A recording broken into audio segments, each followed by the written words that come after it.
Hi there. I think everything is working fine for this video recording.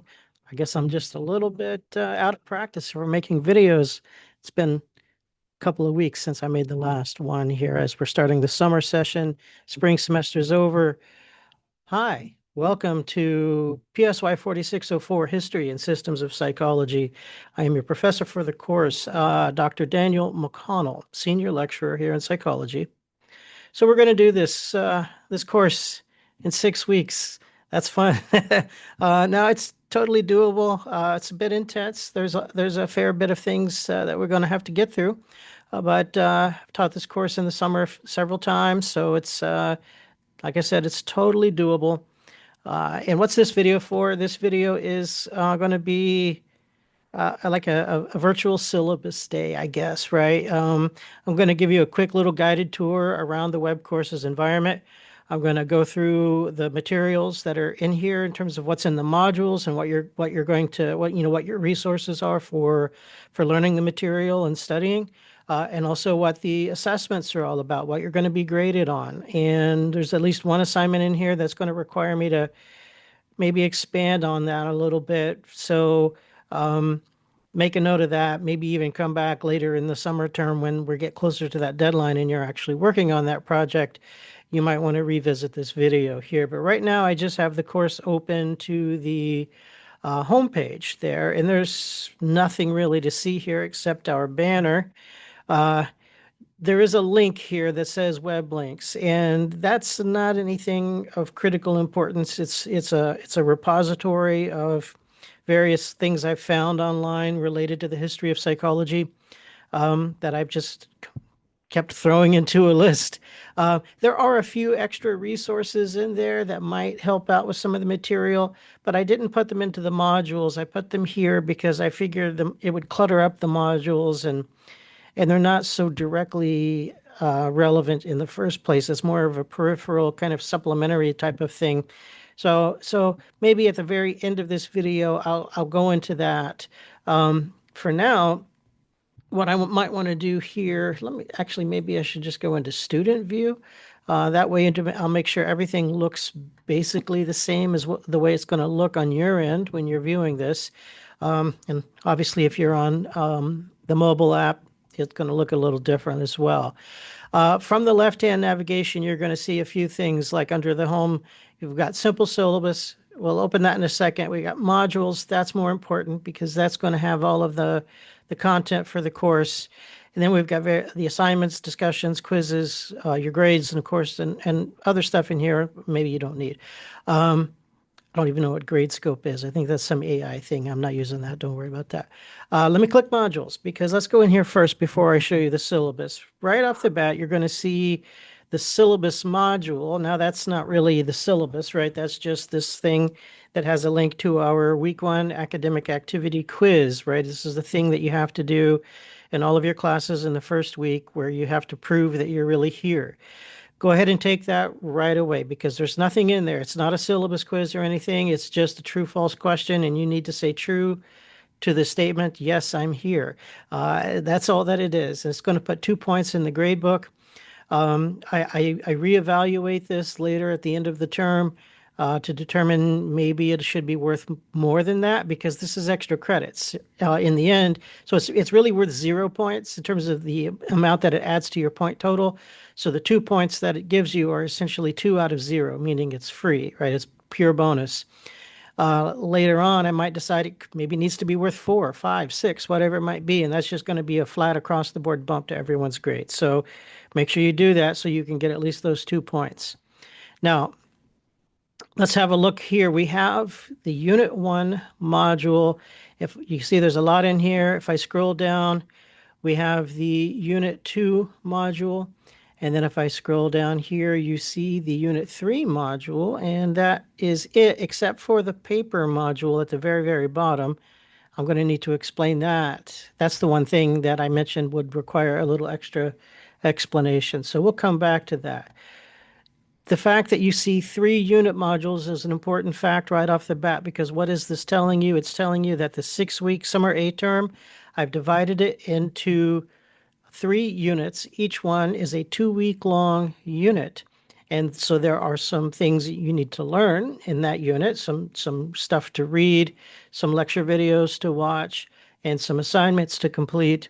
And then as you do all of that throughout the course of the say the unit one, 2 week unit one module, there will be an exam, a unit exam at the end of that module to kind of wrap it all up. And then once that's over, we go into unit two.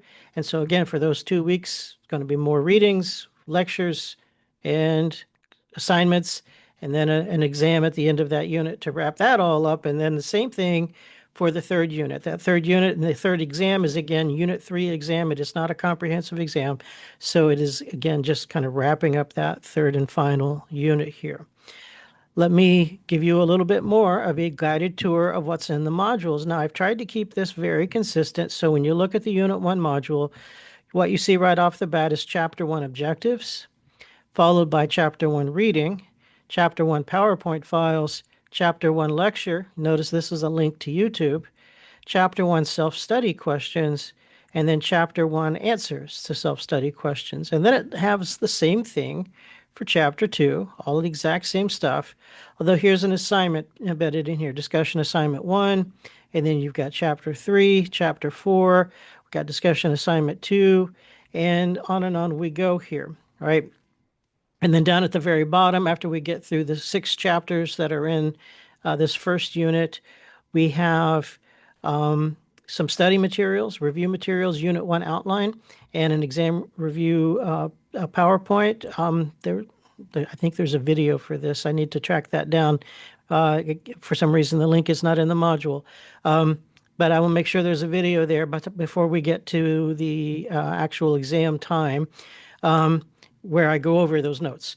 And then here's a link to the exam, which, as you're going to notice here, is in 2 parts. There's a multiple choice part, and then there's an essay part. And I will explain in a little more detail what goes into those exams once we get into the syllabus. You should note here that this does require the lockdown browser. So if you've used it before, you're probably pretty familiar with it. But the basic idea is you have to install that software, and it prevents you from switching tabs in the browser or even switching applications while you're taking the exam. So you're going to be locked into taking the exam in that window without being able to do anything else on your device while you are completing the exam. Now, when I say that, I want to make sure I also clarify that this is not using the webcam. It's not using any proctoring. It's just locking you into that browser window. So, in a way, technically, this is an open note exam, but you cannot access any notes that you're going to use on the same device. So if you're going to look at, say, the readings that are embedded into these modules, or notes that you've taken from reading those readings or watching the lectures, you're going to need to make sure you have that all on a separate device, or maybe even written out, printed out, something like that, if you want to refer to them while you take the exam. Let me click these links too. Let me go back to the top of the Unit 1 module. So if we load up this one here, so we've got some general objectives, which is pretty bland. Read the chapter, watch the lecture, check out web links for additional help, complete the learning objectives for Chapter 1. Those are listed below, and then complete the Chapter 1 study questions. Now, what are the learning objectives, right? So I've got like, six things in this list here. One common thing you might think is those things are not important. You see learning objectives listed in a lot of things like textbooks and stuff, and sometimes you just kind of breeze right on past that and you don't pay much attention to it. But you should definitely pay attention to these learning objectives for each one of these chapters, because I wrote those learning objectives myself, and I wrote those learning objectives just like I wrote the chapters myself, actually. And I wrote those learning objectives with a very, very clear goal in mind, which is these are the things that I obviously think are important and that you should be learning, but these are the things that you're going to need to know to be successful on the exam. So if you're able to review these learning objectives and write a sentence or two about each one, that's one important way to make sure that you're prepped for this first exam. I'm going to click next down here on the bottom right of the screen. we see that where we go next is actually the chapter one, the textbook, right? And so you don't have to buy a book or anything like that. It's embedded here into the module. So here we have chapter one. There's not a lot going on in chapter one. It's pretty broad and introductory about, how the book is organized and what the course is about and all of that business. But one of the things you might notice right off the bat is there's some philosophical content here, right? A primer in philosophy is how this section is named. And what's going on here is that the course is even though it's a history of psych course, we're not really going to focus a lot. There's going to be a lot of names, right? But we're not going to focus so much on who said why and when and why and all this kind of stuff. It's not a history course that's all about names and places and dates and that kind of business. There's a little bit of that here and there, right? But the real meat and potatoes of this course is all about um, ideas. To me, this course is a history of ideas in psychology. That's what makes the course interesting. That's what I think is interesting, right? Is why do we even think about the mind the way that we do currently in psychology? If you take current psychology courses, a cognitive psych course, a perception, sensation and perception, um, whatever it might be, we have all of these ideas about, say, you might have heard of, the brain as a computer kind of a business and all of that. Well, why do we think this way? Where did this thinking come from? And what does it really mean? So we need to understand the whole history of how people have thought about minds and brains for as long as people have been thinking about minds and brains. Now, obviously we're going to start somewhere, right? We can't go back, thousands and thousands of years, but we're gonna really start with the ancient Greek philosophers, and we're gonna kind of cover what's relevant there, and then move up into more modern philosophical topics before we then transition into things that are more familiar to us in experimental psychology. So I'm going to click next again, and nothing's happening there. Let me try that again. There we go. Um, Chapter one PowerPoints is what comes up after this, right? And that's going to take a second to load. Canvas is always really super slow about loading these these things into the window. But you notice there's a download link right up here, so use that. That's going to be a much better option have access to these files. But why do you want to use those PowerPoints? Because right here is a link to open chapter one lecture in a new window. And this links out to YouTube. So I'm not going to click that link, but you're going to want to watch these videos. The book contains a lot of information, but the lectures really kind of expand and unpack that stuff. And I think that's the heart of the course, really. So that's going to be the primary source material for learning here. And then we have these, what were called study questions, right? And so there's 5 of these. Now, one thing I want to emphasize is that this is not an assignment. You're not required to do this. This is also study material. So just like there were those learning objectives at the beginning, these questions here at the end I call them study questions for that reason, that they are designed to test your understanding of the material. And why do I even do this, right? Well, besides just having this as a study tool, you might have noticed that the exam has 2 parts. One is a set of multiple choice questions, and the other is a set of 2 essay questions. So you're going to need to maybe practice a little bit writing about these topics, because that's what that essay question is all about. And I use essays in this class because this class is about, like I said, it's about ideas in psychology, and it's about theories. And psychology in and of itself is inherently an abstract field. We don't always think of it that way, but it really is, because so many of the things that we want to talk about minds and brains are things we can't necessarily directly measure and observe, like memory and attention and decision-making processes and all of that business. And so it's really hard to develop solid ways of talking about them. So I think what's really critically important here is that you get yourself into the habit of talking, but of course, we're not necessarily literally talking here, but writing is very good. In fact, I think that writing is very, very important because you might have heard this saying before that um, if you can't explain it to someone else, that means you don't really understand it.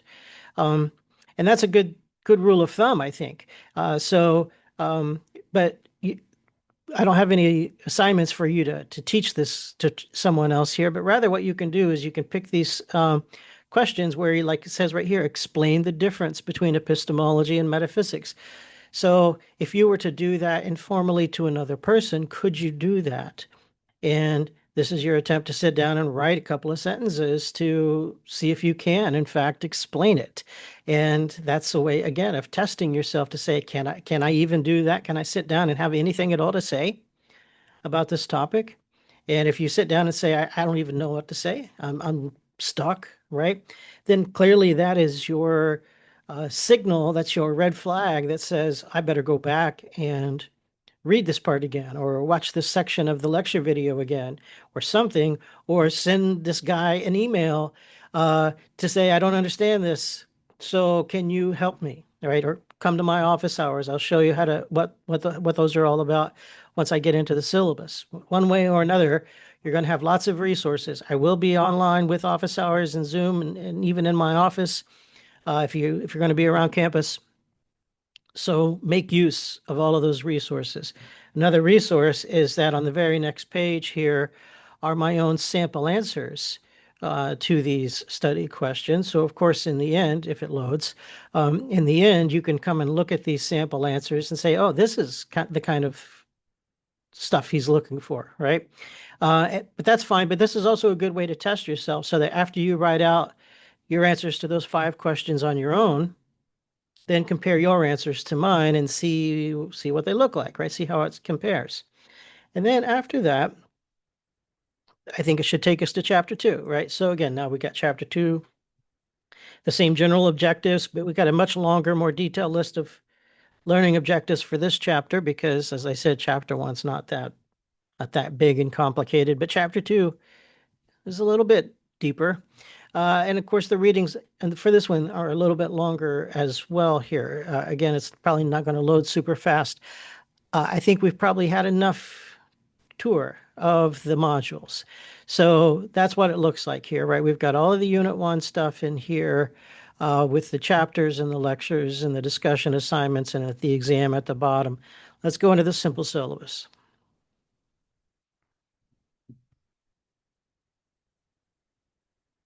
I'll also explain what those discussion assignments are when we get to that section of the syllabus that talks about the assignments. All right, so we're not going to go through every little word on this syllabus, but what we're going to do is we're going to talk about some things that need some explanation. So here I am, right? I got all my information in here. My office is in the psych building in room 356. So that's where you can find me during office hours, Monday and Thursday, 1 p.m. to 3 p.m. Now, I don't know that I will necessarily be here every single Monday and Thursday. I probably will. That's my plan, but things come up. But I will be available on Zoom. All right. And so that Zoom link that's right here, that's going to be the probably better, easier way, unless you want to really be on campus. So you just hop onto Zoom, and I'll make sure I have that running during the 1 to 3 p.m. time slot. Um, if those times don't work for you, you can always just send me a message. Primarily to contact me, you should be using the inbox tool here in Canvas. I've got my email address on the screen there too. You can use that, but the really preferred thing is to use the Canvas inbox because for class-related messages, I'm a little more on top of things when I'm doing that all here in Canvas. I'll get the teaching assistant information updated once everything is finalized there. We'll have 1 GTA and a few, maybe 3, I think, 3, maybe 4 undergraduate TAs who've had this course with me recently. So they're going to also be in a good position to answer some questions because they've recently, done some of these same assignments and maybe have some good advice for you there. got all the course objectives and learning outcomes. So we'll move past that here. Again, required materials, that's the book that's embedded into the module. So there's nothing else that you need to access there or buy. We have a grading scale here that's pretty straightforward, right? A, B, C, D, F, 90, 80, 70, 60 breakdown there, no pluses and minuses. It says somewhere in here, somewhere that I do round up those. So at the end, if you get say an 89.5, I'm just going to round that up to 90, and then that'll be an A, right? So that's how that's going to work out there. Here's the actual breakdown of what goes into that final percentage here. So we have those three exams, and they are shown here as being worth 120 points each. So that's the combination that comes from a lot of multiple choice questions and those two essay questions, and put that together, and you're going to get 120 points for each exam times 3. So that's going to give us 360 points. There is this critique paper. We saw that module at the very bottom of all of the other modules, and that's what is down there with some extra explanation. That's 100 points. And then we have 10 discussion assignments, and I did show you there were some discussion assignment links in that first module. So there's 10 of those, and those are worth 10 points each. So there's another 100 points. So we just add all of that up, and the math is pretty simple, 560 points. So you will calculate your grade just by simple divide points earned by points possible, and find your percentage there, right? So it's a very simple point scheme. Just accumulate as many points as you can. Got a few other policies here about makeup stuff. Just read all of that. Attendance, I mean, it's an online class, but there is a sort of a guideline for engagement. So again, especially for a summer term, stay engaged, right? It goes by fast. It goes by super fast. Again, a lot of boilerplate stuff that university's putting into the syllabus here, so you can read all of this. Here's a little more detailed breakdown of what your assignments are under course assessment and grading procedure, unit exams. So right here it says 3 exams corresponding to 3 content units, 120 points each. Exams include a combination of 40 multiple choice questions, and those are worth 2 points each. So that's 80 points. And then we have these 2 essay questions, and those are worth 20 points each. And so there's 40 points. And so 80 plus 40 gives us our 120, right? Deadlines are in the schedule. I'll show you that soon enough. So we have a timer. As I noted before, we also have the Respondus lockdown browser. So I'll make sure that you do that. By the way, if you click on the quizzes link over here, over on the left where we have quizzes, in addition to links to the exams, Canvas calls everything a quiz, right? Down at the very bottom, there's a technology check quiz, right? And that's just a thing that just allows you to test to make sure that Respondus lockdown browser is working on your computer or your device, right? So it prompts you to install it, and it prompts, and it just checks to make sure that it's working before you enter your assessment. Yes, it's just an ungraded survey, but it requires a lockdown browser to do it. So you can access that an unlimited number of times to troubleshoot if you have any problems. I also have links and other hopefully useful information about lockdown browser here in that section of the syllabus. So again, the exams, multiple choice and essays, that's relatively straightforward. As I said, you're going to want to use those study questions as ways of practicing writing about the material. You're going to want to make sure that you're watching those lectures and taking really good detailed notes, and then also reading the chapters in the book and consulting those lists of learning objectives too. And that's going to all help you make sure that you have done everything you need to be well prepared to succeed on each exam. Another thing that I want to comment on, and this relates to what I said a minute ago about kind of consistent engagement in a rapidly moving summer term here, is you want to make sure you really do a little bit every day. And if not every day, at least don't go too many days in between time spent on this class. This material is abstract again, and there's a lot of it, and there's a lot of stuff, especially in the first unit, that you might not have encountered in previous psychology courses. So you're going to want to give yourself time to digest this information. And That I think is going to be really, really important, right? Let's apply what we know about psychology here. You may have learned about mass practice and digital practice before, or not just digital, distributed practice, right?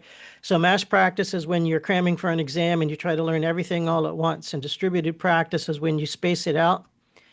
Research has shown for about 130, 140 years, one of the oldest and longest and most well-established findings in all of psychology, that distributed practice works so much better. So let's apply that, right? And actually distribute your time very wisely here.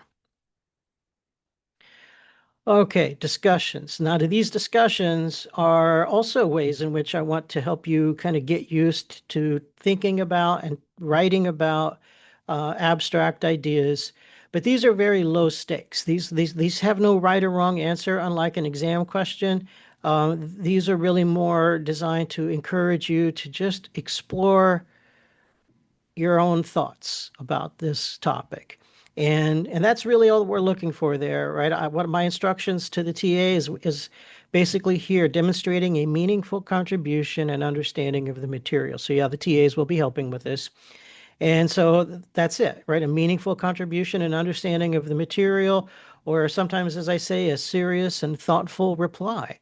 That's somewhat subjective, but the goal here is just something substantive, and the goal should be then to give a 10 out of 10, as long as that's what we're looking at here. There's no length requirement. There's nothing like that, right? It's no right or wrong answer. Just give something serious, substantive, meaningful. All right, now let me unpack this critique of psychology paper. But notice critique of current psychology. So though the course is a history course, I don't want you to write a history paper here, right? Um, Let me explain. This is why I need to explain this paper a little bit. This is the part I want you to refer back to when you get to the end of the summer term and you're actually going to write this paper. You're going to notice potentially that at least one theme in this course is that we're going to see that we're going to have this idea about minds and brains or whatever, and then we're going to talk about why it's proposed, why it exists. We're going to find some problems with it, though, and this is going to transition into another person who says, hey, I don't like what they're saying, so I'm going to change it, and I'm going to come up with a new idea. And then we get another idea, and then another idea. So we're just kind of gradually tracing that history, right? And how things have evolved over these centuries. And so we go through these transitions, and you already know probably some of this just from taking, say, intro psych at the very least, let alone any other course. But you probably know about, say, the behaviorist era in psychology that dominated the early 20th century, that then gave way to the cognitive era that dominated the latter half of the 20th century and pretty much is still a largely dominant theme in current psychology. And so that transition from a behaviorist era to the cognitive era came with a lot of criticisms of behaviorism, right? Guys like Noam Chomsky and others were kind of famous for some of the scathing critiques that they wrote about the ideas of people like B.F. Skinner. And so we might think, okay, but that's fine, but that was then. That was 70 some years ago, maybe. What about now, right? Do we still need to worry about that? And the answer is yeah, I think we do, right? Because just because we are where we are in psychology right now, and just because we have a lot of stuff that is written in textbooks as if it's some kind of gospel, doesn't mean that this is going to stand forever. I can tell you that even in my own experience, I've seen the content of textbooks change so that the stuff that I had as an undergraduate psych major back in 19 whatever 89 1990, that stuff, um, some of that's the same still, but there's a lot of stuff that's no longer in the textbooks, and it's been replaced by other stuff. And it's not just been in that 40 some years, but even after 20 years, a lot of it had changed, and then 20 years later, a lot of that now has changed. So everything's going to keep changing. And the goal in science is to always make sure that we're on top of what needs to change, right? There are things in science that we need to keep. There are other things that we need to get rid of and replace with something newer and better. So that's to me the correct way to think about science, right? To say that you really understand the science of psychology is not to be able to say that you've read a textbook and you've learned and every fact in that textbook and you can answer exam questions about them on a test, but rather it's your ability to understand what's working and what's not working in psychological research or psychological theory or any other thing that we do in psychology, and uh, and you're prepared to frame that in a way that says, okay, this is what we need to do about that, and this is where the field needs to go. This is the future direction for the field. So long story short, we're going to trace this history of ideas and criticisms and evolution and improvement of the field. And once we get to the current, time closer to the end of the term here, then the goal is to take that same critical view of the past and turn it towards the future, right? Where does psychology need to go from here? And that is by critiquing where we are right now, right? So applying the lessons of the past maybe is one way to think about it, but not just criticizing the past, right? We don't need to go back and talk about the past. So when you write this paper, I'm not looking for you to write a paper that criticizes old ideas that no one cares that much about or takes very seriously anymore, right? I just mentioned the behaviorism transitioning into psychology. So, should you write a paper criticizing Skinner? No, because Noam Chomsky and others, like I said, already did that. So we don't, that's not the goal for this assignment, is for you to just repeat the criticisms that have already been laid out there by somebody else. Should you write a paper criticizing Freud or Jung or any of the other people in the psychoanalytic tradition? And again, the answer is no, because the criticisms that we might have for that field have been laid out quite thoroughly for the last 100 some years at least. So we're not changing the field by saying, oh, hey, when Freud talks about the Oedipus complex, what a terrible idea, and right, um, yeah, we know that, right? So that's not a currently hugely influential idea in modern psychology. So so the first question is, what are the currently influential ideas in modern psychology? This is where you need to look more towards things that are not in this class, but in maybe, say, the cognitive psych class or sensation and perception class or social psych or whatever it might be. What are the current theories of working memory? And and once you look at that, then again, this is where you might say, okay, is there something about current theories of working memory that are not working, right? That's a pun, I guess. And critique it, right? So you shouldn't look at any theory that you find and like that and think that, oh, we got this theory of working memory and this just must be true, the truth, right? No, doesn't necessarily have to be the truth. There could be a way of challenging it and identifying weaknesses and flaws and proposing a way to move forward to improve this idea a little bit. You might also even want to challenge things at a more core level, like, does working memory as a construct, does it even exist? Right? We worry about a lot of constructs in psychology. We've got memory, but then we got all the different types of memory, like working memory and long-term memory and sensory memory and explicit and implicit memory and semantic memory and declarative and procedural, and on and on and on we go with these memory systems. And we can challenge whether or not any one of those systems is an appropriate psychological construct, or whether memory itself is an appropriate psychological construct, or whether memory and learning really mean two different things, or do they mean the same thing? And if they mean the same thing, why would we use two words for them?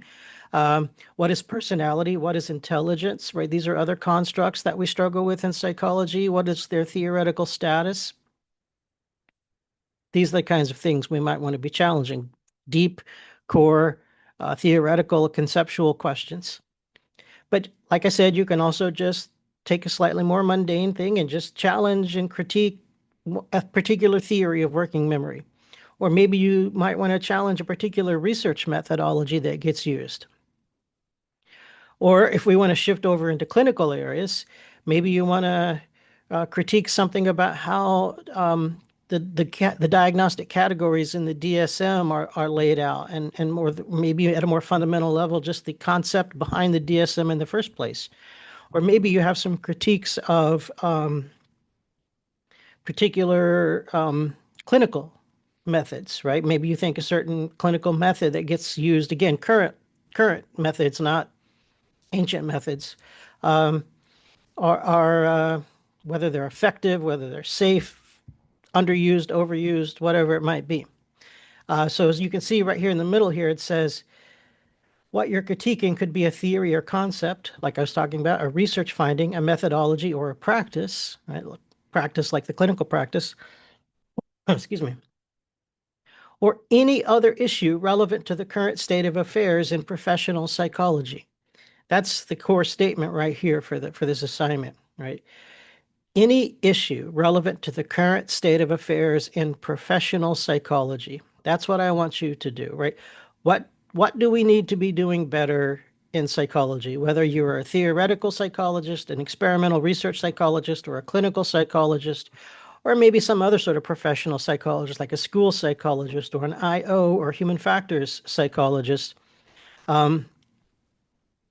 What's going on in any one of those domains that we need to do better? That's what you need to do for this paper, right? Now, the way I've defined it sounds very open-ended, like you come up with your own idea and yeah, that's exactly the thing here, right? I don't want to tell you what to write about.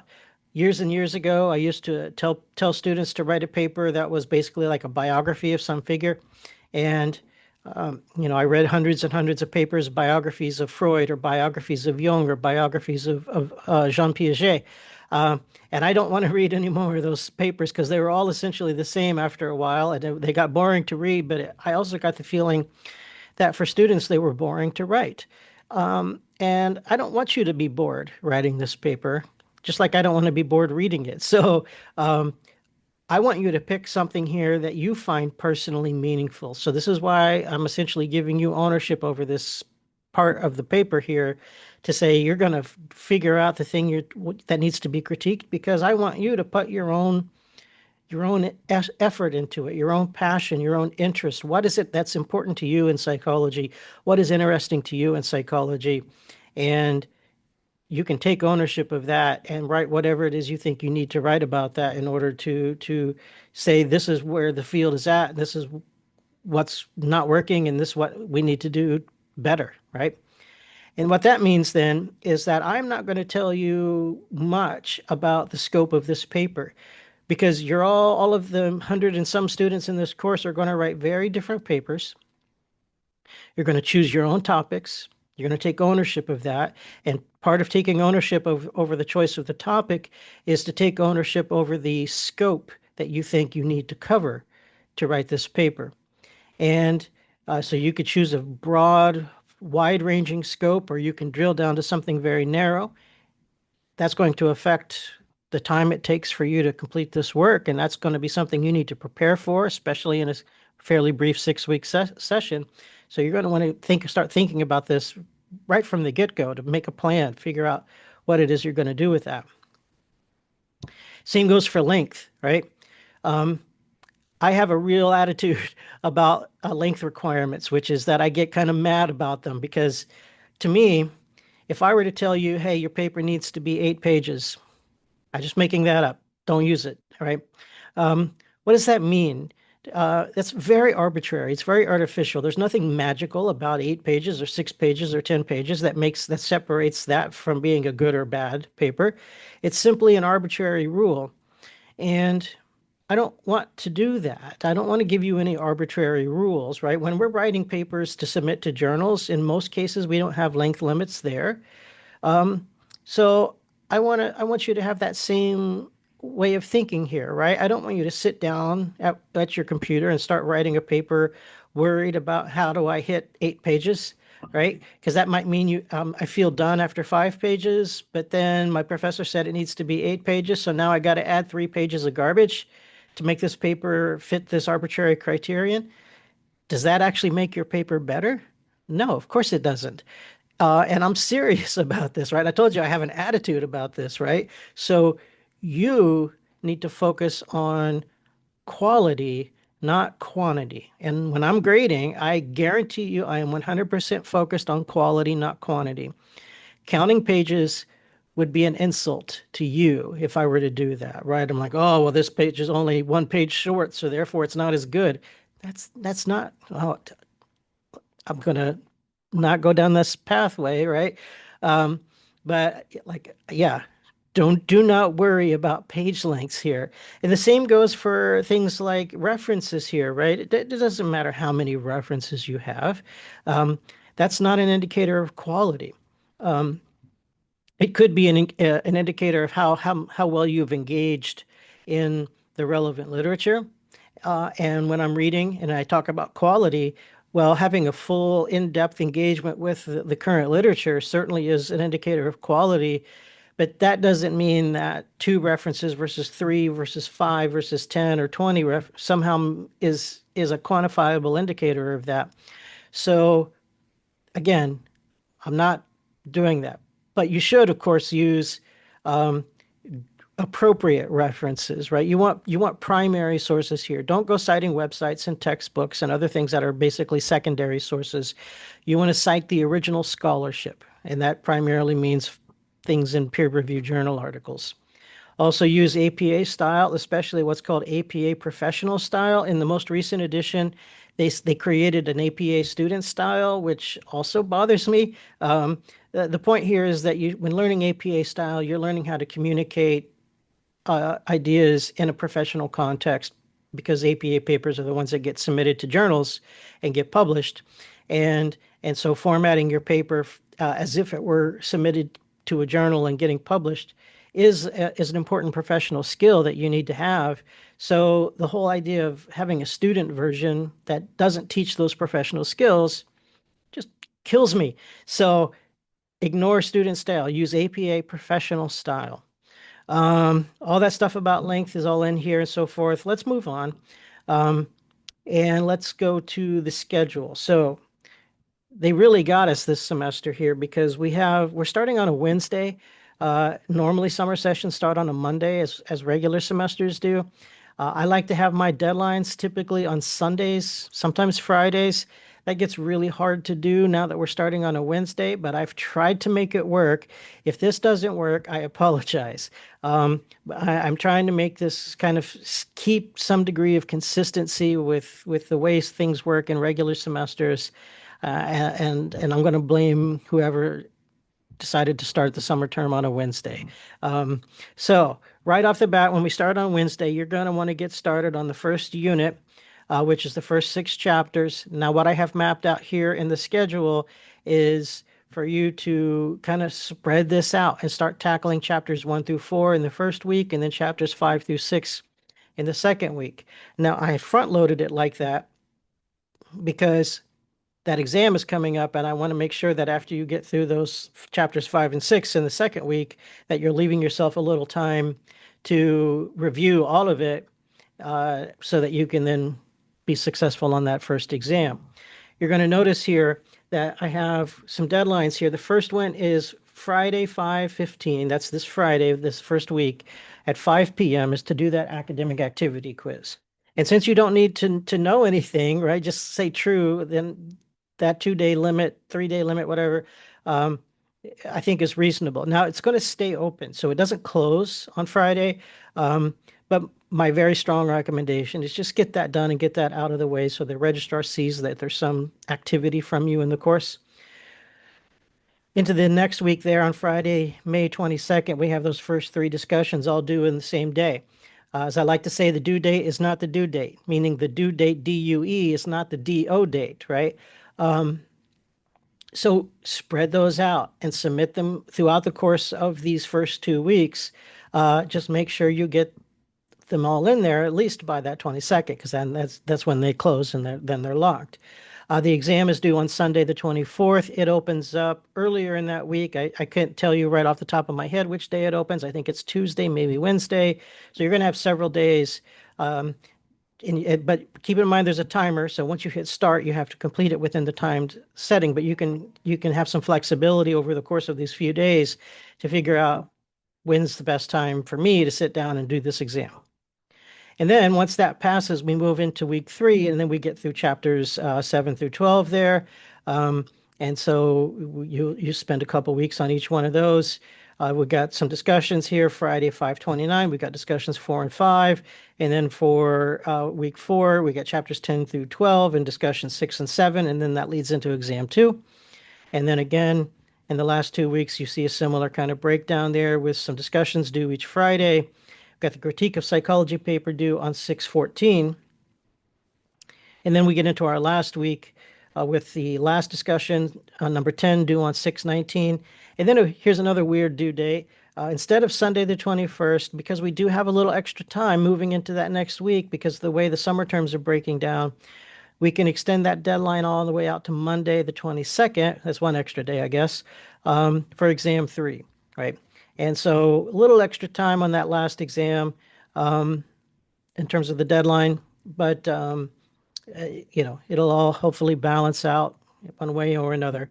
Uh, I hope these due dates, like I said, kind of work out okay for us once we get going and past this weird Wednesday start date. Here's just a list of assignments that gets auto-populated based off of the due dates that are listed. More boilerplate. Scroll on down here. There's nothing else to see. Real quick. Back to the module. So we got our unit modules. Let me come down here to the last one, the paper module. I have a file in here called Detailed Paper Instructions. This just unpacks a little bit more about what I'm thinking about and what I'm looking for when I'm grading these papers, explains my grading approach, explains my motivations, partly repeating what I already said in this video. I have 2 sample papers here. These are actual sample papers from previous semesters written by students, used here with their permission. And have a look at those, right? You can look at to see formatting. You can look to see things related to the scope and level of depth and detail in the papers, just to get an idea of what good versions of these papers might look like. That's not to say these papers got perfect scores. Neither one of them did, I don't think. But nevertheless, I consider them to be pretty decent papers. So that's my guideline for you. Wow, I think we've gone on long enough here. Real quick, one last thing. We'll go to those web links. So here's general interest web links for the history of psychology. Down here, organized by chapters, are things that are more supplemental to each chapter. So chapter 2 related means that this video here is a little bit of a supplement to things covered in chapter 2. This video supplements chapter 3. This video supplements chapter 5. We got some links and videos in here for chapter 6 and 7 and 11 and on it goes. So, have a look should you be interested in looking. Otherwise, I think I'm done. As I mentioned already, though, let me know if you have questions. Use the Canvas inbox tool. Come to my office hours in person and or on Zoom. Talk to the TAs once I get their info posted. And that's that. And best of luck.